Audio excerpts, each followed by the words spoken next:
Yeah, thank you. Welcome to another segment of Happy Home Marriage Talk Show. It is not how big the house is, it is how happy the home is. And today I have in the studio Professor Bashiru Omipidan, who is a professor of euthanasia and medical ethics, University of Ilorin, and also is the current Pioneer Dean, School of Legal Studies, Skyline University, Kano. Prof, you are welcome to the studio. Well, thank you very much, and good day, viewers. So our topic of discussion today is child molestation and parenting. Prof, what can you tell us about child molestation? Thank you very much. You see, it is used interchangeably, child abuse, child molestation, but we want to also thank our government because by virtue of provision of Section 277 of the Child Rights Act, which has 2003, which has now been domesticated, with all states now have it. It's so clear that whoever is under 18 is a child. Okay. It therefore means that whatever you do, you try to play with her, you try to ask her to unzip her clothes, or do anything that is so immoral with her, automatically lands you in jail. Oh. And today, it's life imprisonment.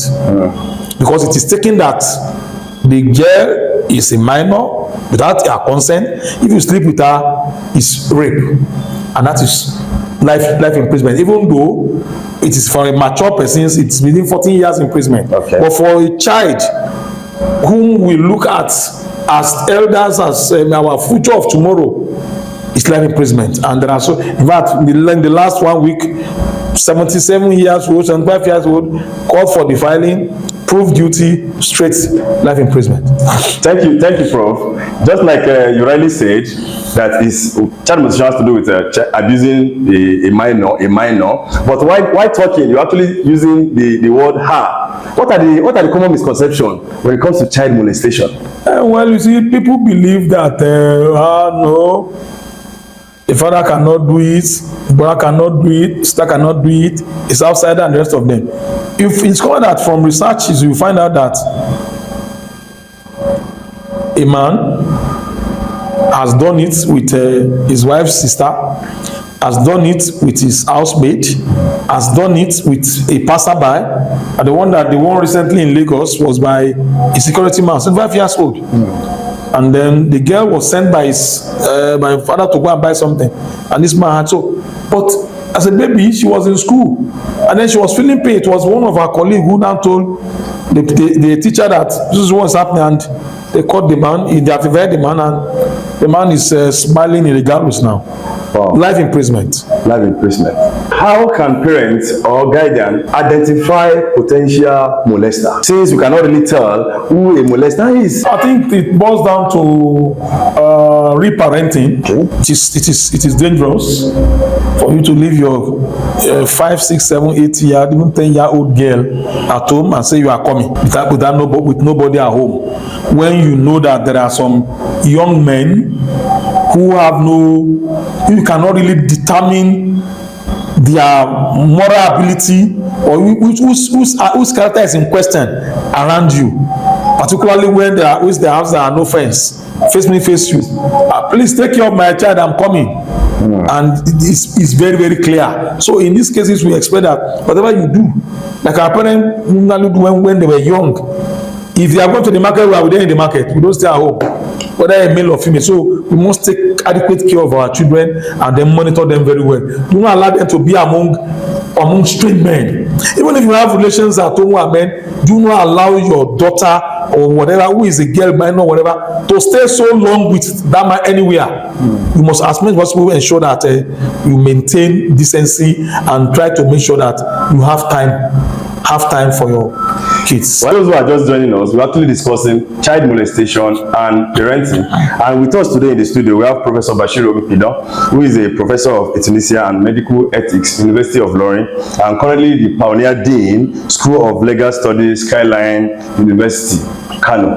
So our sponsor for this edition or episode is Arena Meals in Kaduna. Thank you very much for your sponsorship, and I really appreciate you. Thank you. Determine the credibility of the accusation and the witness in the case of child molestation. Well, you know, generally in the law of evidence, if you are not matured, the presence of a child requires corroboration.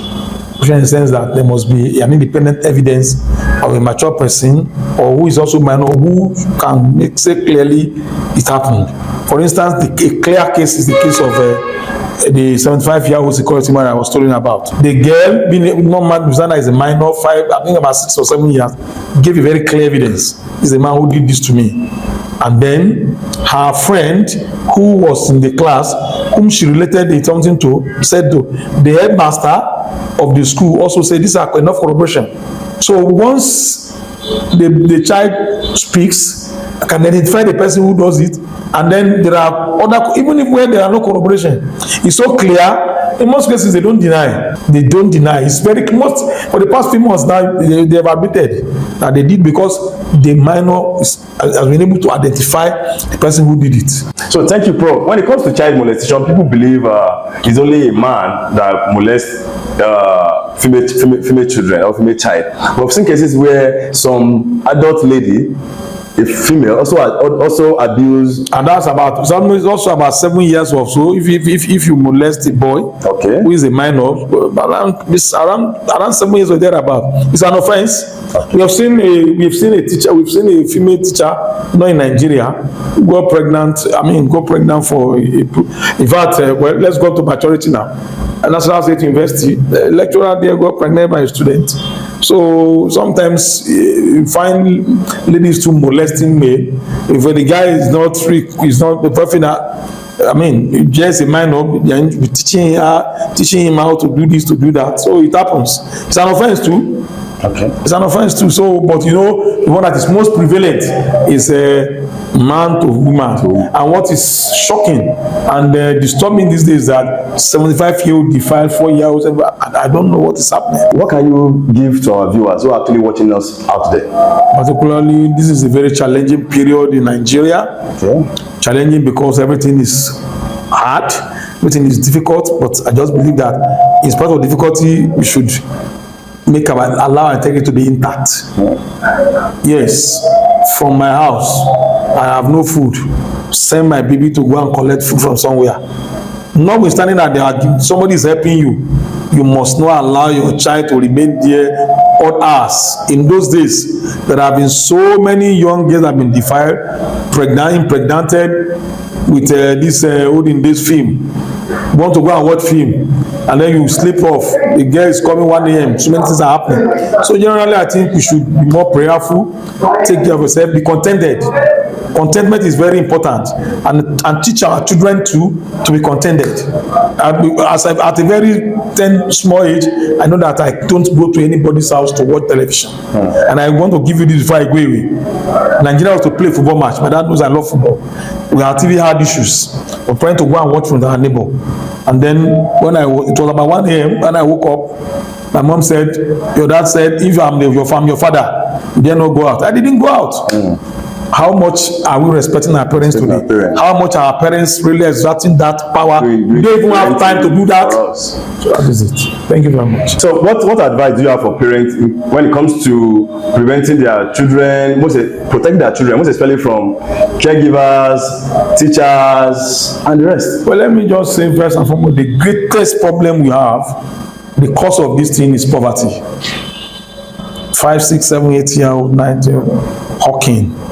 To bring it, an innocent child, to bring groundnut. It gets groundnut into the house, there's a problem. If the parents don't find out to see what's happening, if you're not careful, that's the end of the lady. The girl will continue, and because there's so, and I think, like I said earlier on, both parents, marriage is about understanding, marriage is about endurance. No, there's no perfection in marriage. It's a ability for us to endure one another. One of the problems is that by the time the man and the woman had issues and the woman don't care, leaves the house, women are not meant to take care of their children. It's the work of the woman. The man must go out to look for food, to fend for the family. So from there, if there's no proper care, they can be wayward. And then from there, so on their own, even without being molested. They give you, and when they give it to you, that is the beginning. You can't stop it any longer. So just advise parents to be more watchful on their kids. Do not prioritize your work over the children. Mumba, I'm going out. Please stay at home. Who takes care of them? And even you have a caregiver, you have to also watch. You have a class of you have a class of 1 year of 3 hours, monitor it. And the idea of your visitor coming, your friend or relation coming, your friend, and then you're asking and then your girl will sit on his lap. Those things, it should stop. Or where some uncle begins to call his poor baby, my wife. All these things should stop. Because before you know it, one thing leads to another. And then it becomes uncontrollable. So lastly, for our viewers, can you create time for your children? If you don't create time for them, they are going to learn from the society, and whatever they learn from the society, that is what they're going to become. Well, thank you so much, Prof, for coming. This is how much you can take on this episode. Really appreciate Professor Bashiru Omipidan for gracing this episode of our discussion, and we shall be coming back with another very interesting topic for you. Thank you. Thank you very much. My pleasure.